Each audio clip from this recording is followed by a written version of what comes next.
Hello friends, welcome to Sreesanth art and kitchen. எல்லோரும் எப்படி இருக்கீங்க? நல்லா இருக்கீங்களா? கண்டிப்பாக எல்லோரும் நல்லா இருப்பீங்க அப்படின்னு நான் நம்புகிறேன். ஓகே ஃப்ரெண்ட்ஸ், நம்ம சேனலை தொடர்ந்து பார்த்துக்கிட்டு வரவங்களுக்கும் நம்ம சேனலை சப்ஸ்கிரைப் பண்ணிக்கிட்டு இருக்கிறவங்களுக்கும் என்னுடைய மனமார்ந்த நன்றிகள். இன்றைக்கி வீடியோ பதிவு எதை பற்றி அப்படின்னாக்கா, ஹனுமத் ஜெயந்தியை பற்றி. ஹனுமத் ஜெயந்தி அன்னைக்கு என்னுடைய பூஜை என்ன, நான் எந்த கோவிலுக்கு போனேன், அந்த கோவிலோட சிறப்பு என்ன அப்படிங்கிறத உங்களுக்கு நான் ஷேர் பண்ணியிருக்கேன். உங்களுக்கு விருப்பம் இருந்தது அப்படின்னாக்கா வீடியோவை பாருங்கள், அப்படி இல்லை அப்படின்னாக்கா ஸ்கிப் பண்ணிக்கலாம். Okay friends, last week Hanumat Jayanti வந்தது. ஹனுமத் ஜெயந்தி அன்றைக்கி அமாவாசை இருந்ததுனால ஹனுமத் ஜெயந்தி எதனால் கொண்டாடுறாங்க, அதுக்கு வெத்தலை மாலை கட்டுறது என்ன, இந்த மாதிரி வீடியோலாம் நான் போட்டிருந்தேன். நிறைய பேர் பார்த்துருக்கீங்க, நல்ல ஃபீட்பேக் இருந்திருக்கு. எனக்கு ரொம்ப ரொம்ப சந்தோஷமாக இருந்தது. தெரியாதவங்க நிறைய விஷயம் தெரிஞ்சிருப்பீங்க. உங்களுக்கு ஒரு இன்ஃபர்மேஷன் கொடுத்தது அப்படின்றதுக்கும் எனக்கு ஒரு மன நிறைவு கிடச்சிது. ஓகே ஃப்ரெண்ட்ஸ், அன்றைக்கி ஹனுமத் ஜெயந்தி அன்னைக்கு அமாவாசை இருந்ததுனால நம்ம முன்னோர் வழிபாடையும் பண்ணுவோம். சமைச்சி வச்சுட்டு நிவேதனம் பண்ணியாச்சு. சாமிக்கு நிவேதனம் பண்ணி அன்றைக்கி அமாவாசை அன்னைக்கு நம்ம சாம்பிராணி தூபம் வீடு முழுக்க போடுறது நமக்கு ஒரு பாசிட்டிவ் வைப்ரேஷனை கொண்டு வந்து கொடுக்கும். எல்லாம் முடிச்சுட்டு பக்கத்தில் உள்ள ஆஞ்சநேயர் கோயிலுக்கு கிளம்பிட்டேன். ஆனால் என்னென்னா கொஞ்சம் லேட்டாச்சு. கொஞ்சம் பூஜைலாம் முடித்து எல்லாம் ரெடி பண்ணி கிளம்புறதுக்கு 11 o'clock தான் கோயிலுக்கு போனேன். ஜஸ்ட் மூட போகிற நேரம் கூட்டமே இல்லை, ஒரு 10 பேர் தான் இருந்தோம். கடகடன்னு போனேன். ஆனால் சாமியை ரொம்ப நல்லபடியாக தரிசனம் பண்ணேன். இத்தனை வருஷத்தில் அந்த கோவிலில் நான் க்யூவில் நின்று 2 மணி நேரம் 1 மணி நேரம் குறைஞ்சது நிற்பேன். அந்த மாதிரி தான் தரிசனம் பண்ணியிருந்தேன். ஆனால் இந்த தடவை நேராக உள்ளே போனோடனே ஆஞ்சநேயரை பார்த்து என்னோடய வெத்தலை மாலை அவங்கக்கிட்ட கொடுத்துட்டு அதை அழகாக சாத்தினாங்க. சாத்திட்டு அதை ரொம்ப மனங்குளிர பார்த்து சாமிக்கு என்னோடய வேண்டுதலை வச்சுட்டு வந்தாச்சு. ரொம்ப ரொம்ப திருப்தியாக இருந்தது. இந்த கோவில் எங்கே இருக்குது அப்படின்னாக்கா, நம்ம தாம்பரத்துலேருந்து குரோம்பேட்டை ஜிஎஸ்டி ரோடு இருக்குது பார்த்தீங்களா, அங்கே இருக்கிற சானிட்டோரியத்தில் சித்தா ஹாஸ்பிட்டலுக்கு பக்கத்தில் இருக்கிற ராம ஆஞ்சநேயர் கோவில். இந்த ஏரியா தாம்பரம், குரோம்பேட்டை, பல்லாவரம் இந்த மாதிரி ஏரியாக்குள்ளே இருக்கிறவங்களுக்கு கண்டிப்பாக இந்த கோவில் பற்றி தெரிஞ்சிருக்கும். இங்கே நிறைய பக்தர்கள் வருவாங்க. இங்கே வராதவங்களே கிடையாது. எனக்கு இங்கே இன்னொரு ஸ்பெஷல் என்ன அப்படின்னாக்கா, இந்த தேங்காய் கட்டி வழிபாடு பண்ணுறது. எந்த வேண்டுதலாக இருந்தாலும் அந்த வேண்டுதலை நம்ம மனசில் வச்சுக்கிட்டு ஆஞ்சநேயருக்கு தேங்காய் கட்டிட்டு வந்தால் அந்த 21 நாளில் அது நடந்துடும். அது கல்யாணமாக இருந்தாலும் சரி, படிப்பு, வேலைவாய்ப்பு, இது மாதிரி எந்த ஒரு விஷயமா இருந்தாலும் அந்த ஆஞ்சநேயருக்கு தேங்காய் கட்டி வழிபாடு பண்ணுவாங்க. ஏதாவது உடம்பு சரியில்லை, ஒரு ஆப்ரேஷன் பண்ணணும், அது நல்லபடியாக நடக்கணும் அப்படின்னு சொல்லிட்டு கூட வேண்டிக்கிட்டு நிறைய பேர் கட்டுவாங்க. இது எனக்கு தெரிஞ்ச நானே இந்த கொரோனா வந்த புதுசில் ஒருத்தவங்களுக்கு பாதிப்பு அடைஞ்சு அவங்களுக்கு ஆக்சிஜனே இல்லை, ரொம்ப கிரிட்டிக்கலான ஸ்டேஜில் இருந்தாங்க. அவங்க ஐசியூவில் அவங்க நல்லபடியாக குணமாகி வரணும்னு சொல்லிட்டு நான் வேண்டிக்கிட்டு கட்டினேன். 21 நாளுக்குள்ளே அவங்க நல்லபடியாக குணமாகி வந்தாங்க. எனக்கு அதனால் ரொம்ப ரொம்ப பயங்கர நம்பிக்கை உண்டு இந்த ஆஞ்சநேயர் மேலே. குழந்தைங்களோட படிப்பு, வேலைவாய்ப்பு, வேலையில் முன்னேற்றம் அடைகிறது, சம்பளம் உயர்வு வர்றது, அது மாதிரி உடல் நல ஆரோக்கியம், திருமண தடை நீங்கிறது, குழந்தை பாக்கியம் கிடைக்கிறதுக்கு, இப்படி எந்த வேண்டுதல் வச்சு நம்ம தேங்காய் கட்டு வழிபாடு பண்ணாலும் 21 நாள்லேயே கை கூடுங்க.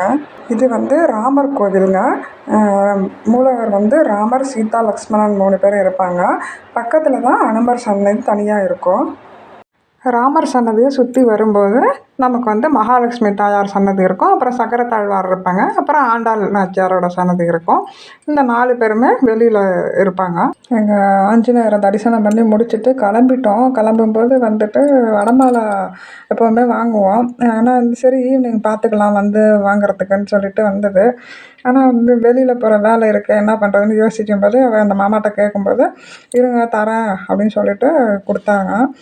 இங்கே இருக்கிற இந்த கோவில்லையும் சரி, பக்கத்தில் உள்ள சிவன் கோவில்லையுமே சரிங்க, அர்ச்சகர்கள் ரொம்ப நல்ல மாதிரி நல்ல மரியாதையாக நம்மக்கிட்ட நடந்துப்பாங்க. அது ரொம்ப ரொம்ப பிடிக்கும் எனக்கு. இந்த கோவில்லையும் சரி, பக்கத்தில் உள்ள சிவன் கோயில்லையுமே. இந்த ராமாஞ்சநேயர் கோயில் பக்கத்துலேயே சிவன் கோயில் உண்டு. அந்த சிவன் வைத்தீஸ்வரன் கோவிலில் இருக்காங்க பார்த்தீங்களா, அந்த மாதிரி வைத்தீஸ்வரன், தையல் நாயகி அம்பாள் இருப்பாங்க. அந்த கோவிலுமே ரொம்ப நல்லாயிருக்கும். ஆனால் நாங்கள் போன நேரத்தில் கோவில் சன்னதி மூடிட்டாங்க. வெறும் ராமர் கோயிலை மட்டும் தரிசனம் பண்ணிவிட்டு கிளம்பிட்டோம்.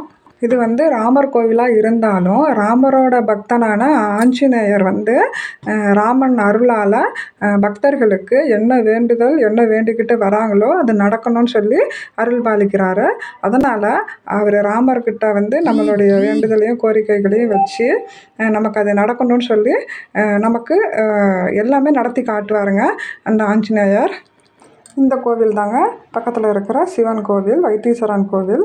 இது ரெண்டுமே ஒரே இடத்துக்குள்ளே தான் இருக்கும். 2 கோவிலுமே சிவன் கோவிலும் ராமர் கோவிலும் பக்கத்தில் இருக்கிறது ரொம்ப ரொம்ப சிறப்பு. ரொம்ப நல்லா நிம்மதியாக சாமியை கும்பிட்டுட்டு கிளம்பியாச்சு. இந்த கோவிலில் வந்து இரவு முழுவதும் வடமாலை சாத்தி பண்ணதுனால காலையில் ஒரு 11-11:30க்கெலாம் க்ளோஸ் பண்ணிவிடுவாங்க. அங்கேயே பார்த்திங்களா செக்யூரிட்டி வந்து வெயிட் பண்ணிக்கிட்டு இருந்தாங்க. நாங்கள் தான் லாஸ்ட்டாக வந்த பக்தர்கள். அதான் நான் வந்து போனோடனே அவசரமாக நம்ம சாமியை பார்த்துட்டு வந்துட்டோமே அப்படின்னு ஒரு மாதிரி மனசுக்கு ஒரு மாதிரி குடைச்சலாகவே இருந்தது. அப்புறம் என் ஹஸ்பண்ட் சொன்னாங்க, பார்த்துக்கோ எவ்வளோ ஒரு நல்ல ஒரு தரிசனம் பார்த்துக்கோ, நம்ம இவ்வளோ நாளாக போயிருக்கோம், ஆனால் ஈவினிங் டைமில் தான் போயிருக்கேன்.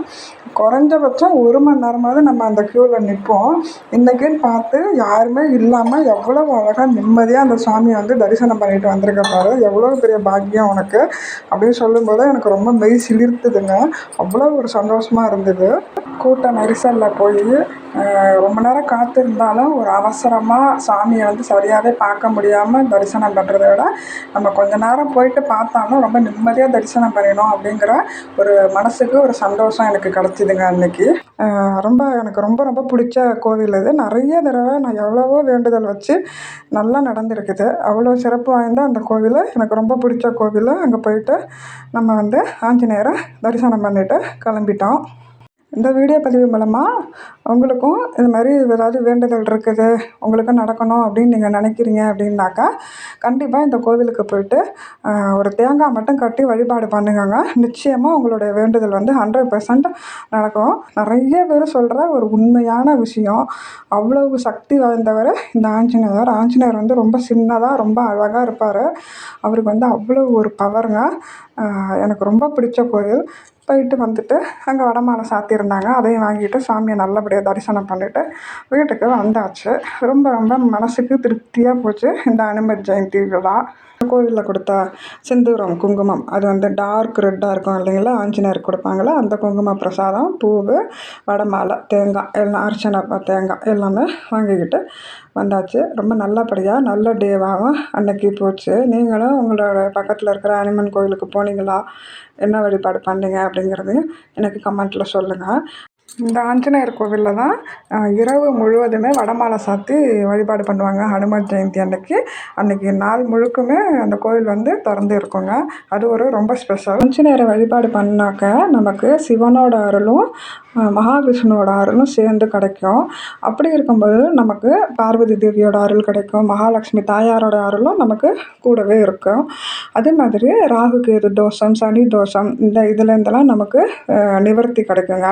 அப்படி ஒரு சிறப்பு வாய்ந்தவர் இந்த ஹனுமனை வழிபாடு பண்ணால் நம்ம எல்லா தெய்வங்களையும் வழிபாடு பண்ணதுக்கான பலன் வந்து நமக்கு கிடைக்கும். அதே மாதிரி இந்த கோவில்லையும் சிறப்பு என்ன அப்படின்னாக்கா தேங்காய் கட்டி வழிபாடு பண்ணுறது தான். உங்களுக்கு தேவைன்னா நான் லொக்கேஷன் உங்களுக்கு ஷேர் பண்ணுறேன். உங்களுக்கு வேணும் போயிட்டு உங்களோட வேண்டுதல் ஏதாவது இருக்குது அப்படின்னாக்கா நீங்களும் ட்ரை பண்ணி பாருங்கள். நம்பிக்கையோடு செய்யுங்க, நிச்சயமாக நல்லது நடக்கும். அதே மாதிரி கோவிலில் கொடுத்த பூக்களை எப்படியுமே நம்ம வந்து வீட்டு வாசலில் நிலைவாசலில் கட்டி வைக்கிறது தான் ரொம்ப நல்லது. ஒன்று நம்ம தலைக்கு வச்சுக்கலாம். அப்படி தலைக்கு வைக்க முடியாத பூக்களாக இருந்தது அப்படின்னாக்கா வீட்டு நிலைவாசலில் கட்டி வச்சிடலாம். அவ்வளோதான் ஃப்ரெண்ட்ஸ். அடுத்த வீடியோ பதிவில் உங்களை நான் மீட் பண்ணுறேன். எனக்கு என்னோடய டே வந்து இப்படி தான் போச்சு.